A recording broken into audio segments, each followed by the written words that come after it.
You should main unpopular champions, and we're looking at Tariq right now. I'm surprised Misfortune is here, and guys, I'm pretty sure these guys are very popular. There's 171 champions in League of Legends, with each one representing a different fantasy and playstyle. Chances are, if you went through a list of them, you'd probably find one you like. Yeah, we had the fantasy of Assassins. What happened to Assassins? God, 171. Yeah, we do have a little bit of champions right now. Even though Riot said they will not be adding new champions. No, I'm lying. Rita said they will reach the cap of 200 champions. Once that cap is reached, where Rita will be working on all champions. Reworks, BGUs, ASUs. But yeah, going back to the argument in here. The champion you like? Sure, I like Assassins. Haven't seen a proper Assassin since durability patch. Unless you're a freak of nature, Rengar main. In Korea right now. But that's an exception, not a rule. Honestly, the best assassin I have in the game right now is a full AP Malphite. Assassins, didn't they remove those some years ago? Yeah, durability patch. Absolutely butchered those. But not all champions are created equal. Some of them feel like they don't exist. Yep. Ones that don't get proper love, and when they do, it's in the new battle passes. So you could main Skarner, who hasn't gotten a skin in 5 years, or you could main Lux, who gets invited to every premium skin line like it's her birthday. Yep. So why would anyone want to main a champion that's on a backlog? The answer is pretty simple. Connection. The kind that only forms through time, struggle, and way too many matches played. Sure, when starting out, you might pick someone solely to help you learn the game or to help you climb. Perhaps you enjoy the fantasy of being an edgelord samurai. True that. Before Yasuo, we had Z mains. It could be that you like the character's ult because it's on a cooldown lower than our chances of stopping global warming. Or maybe you just liked Arcane. Explain to me how Hold on, what was that? stopping global warming. Or maybe you just liked Arcane. And I'm not talking about Vi and Caitlyn, I'm talking about this text in here. Wow, Echo got teleported just in time to save Jinx. What are the odds of that?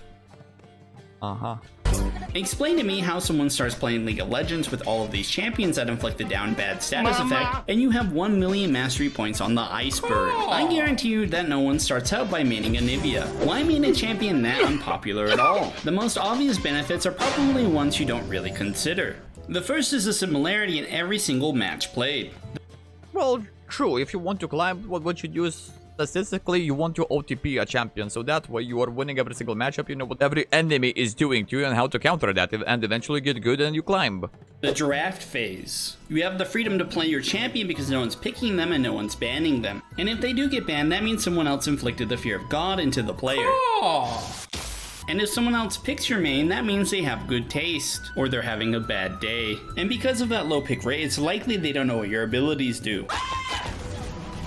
The champion essentially becomes unique to you. This hole was made for me! Once you click with them, it's over. You'll start learning their combos, trying to climb, and reading their lore at 2 AM. Rest in peace, Chico. Lore, we're still waiting, by the way. We are still waiting. One day, I legit believe we can go to ChatGPT right now, ask it to write down a proper Shaco lore and make a video of it. And that's how Rita can save money. No, JK, don't let Rita do it because Rita tried doing a EFT cinematic once with AI. Let's just say, let's keep it at that. No more. Thank you. Or figuring out what skin to buy. You know, just buy all of them. So while you're having a blast playing your champion every single game, people who play Mel only get to enjoy her 3/4 of the time. The value doesn't just end at gameplay. I, for example, really like the lore and interactiveness of Vladimir. And because of this appreciation, I can look past the censorship and the fact that he hasn't gotten a good skin in a while. Not to mention they keep making him hot despite the fact that he's 2,500 years old. Yeah, that's the beauty of vampires. They're immortal. Approved! Yep. With how updated the Darken lore is, I think they could rework him without the blood. People probably wouldn't like that, but they can't stay this way forever. This brings me to Hold on, what is that? rework him without the blood. People probably wouldn't like that, but they can't stay.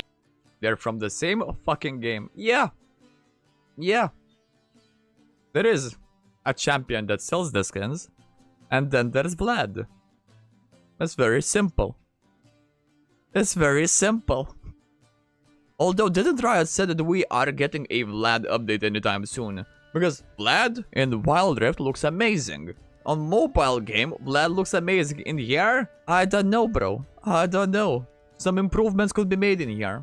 this way forever. This brings me to one of the biggest perks of maining champions like this, the feeling of community. Finding a group of people who like the same champions you do is a great way to hold on to hope, even when the game forgets they exist. And if you like the idea of community, be sure to like, comment, and sub down below, and let me know what your favorite champion is. If you've ever seen Sloppy Walrus play Gragas, Bomba. Bomba. Yep. the boss play Scion, Oh. Alois play Mundo, Fundamentals. How balanced was that? or Tonka T playing one of his miscellaneous champions. You've probably tried to copy at least one of these playstyles, and if you haven't, you probably ran into someone who has. You get invested watching these streamers, and then even more so in the champions they play. Yeah, unless Danrito shows up and straight up butchers your entire character, your entire champion, your entire unique way of playing the champion.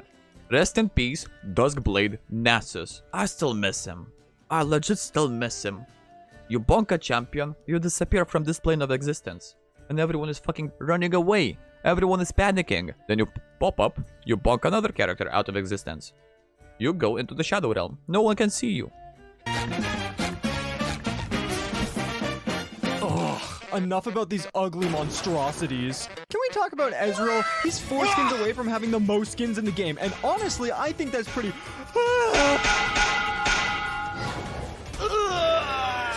Who let this Ezreal main in here? What the fuck? A personal example of a champion that's made its way into my heart recently is Gragas. Yeah. When looking for inspiration, I always go back to the golden age of League of Legends content. Can't kill the Zillion. Hashtag ownership. This shit is amazing. That's 11 years ago. I'm glad that's what I'm using for my Zillion images.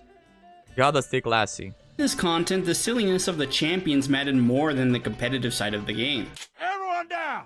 I need to borrow some money. I shouldn't even have to describe why this made me want to play Gragas. Then I started watching clips of the streamers who like to play him, and it escalated. How could a champion that was made 200 years ago look like this and be so engaging to watch, let alone... I mean, he still looks better than Vlad, Zillion, and Shaco. Although I'm pretty sure they did update Shaco a little bit. play? Also, let's not forget Cho'Gath. My boy Cho'Gath needs a little bit of justice. It's definitely not his lore. Gragas drink, Gragas get crunk. If you're buying, I'm in. My spirit animal, right out the gates. Who wrote this? Oh, there's thousands of voice lines in League of Legends, and yet only one of them refers to Gragas. Kiss me, fat man. You know what? I'm gonna make my own Gragas lore. Let's hear it.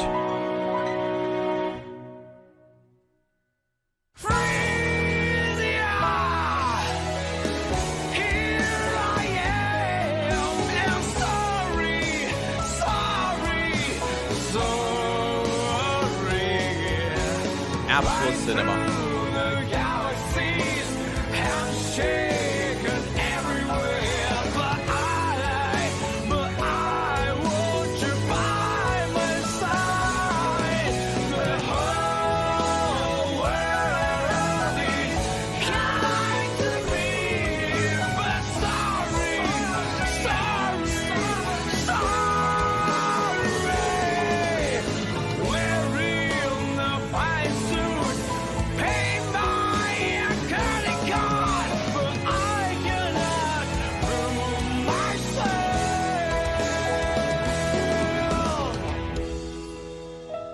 Absolute cinema, tell me what you want. If only we could get this type of cinematic for every single champion we get. Peak. Viego could never have lore this deep. And even though I kept belly bumping the minions and whiffing my ult, I started having fun. On Summoner's Rift, if I can't scuba, what's all this been about? What have I been working towards? Eventually, I started landing combos. And of course, I couldn't help myself from saying, Bomba. One of the most engaging things about League of Legends, if you couldn't tell by me yapping about Gragas, is learning.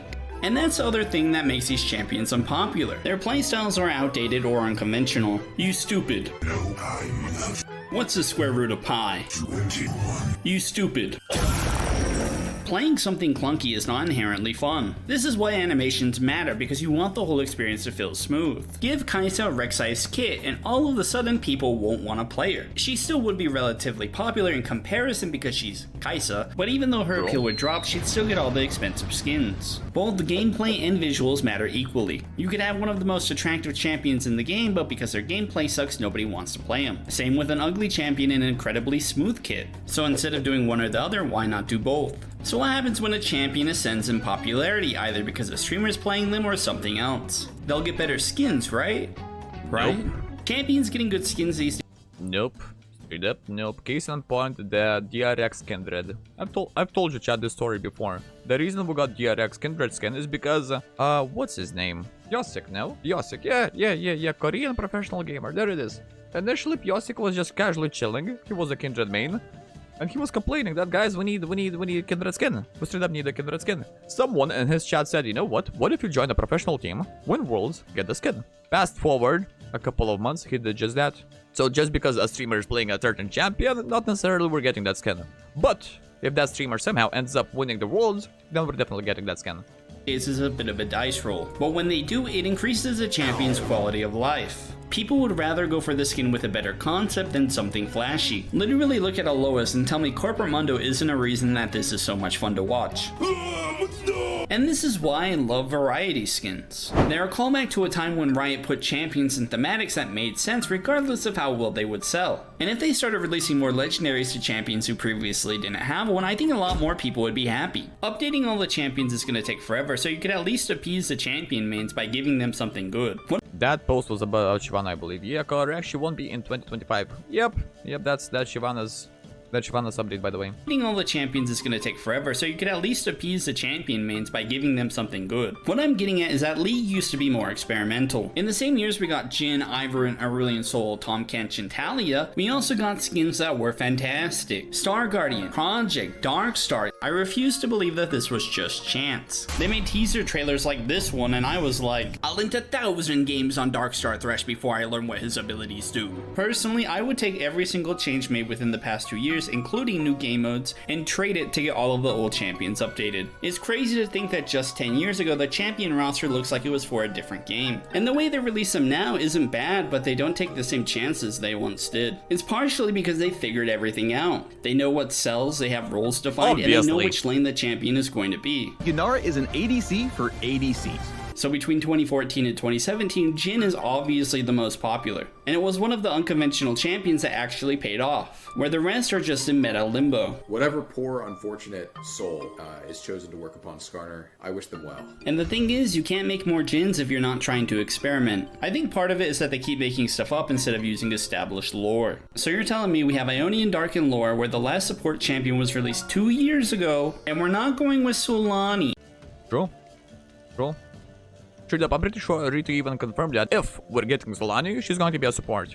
At the end of the day, it is kind of impossible to give every single champion the same amount of love. It's up to us to fill in the gaps and let Riot know that these champions deserve attention, or at least a little bit of loving. I hope this video has made some of you reassured in the champions that you play, or has convinced you to try something new. In any case, thank you for watching. Feel free to try something new as long as Rita is not nerfing that shit. And then we're good. Or just completely removing that. Rest in peace, Duskblade. I'm still salty about that. Anyway, that was a lovely video. What do you mean? Only 2,000 subscribers. Chat, we need to fix that. Here's the link. That was a very well-made video. What are you on about? Released a month ago. 25k views and 2k subscribers. No, we need to get that number up somehow.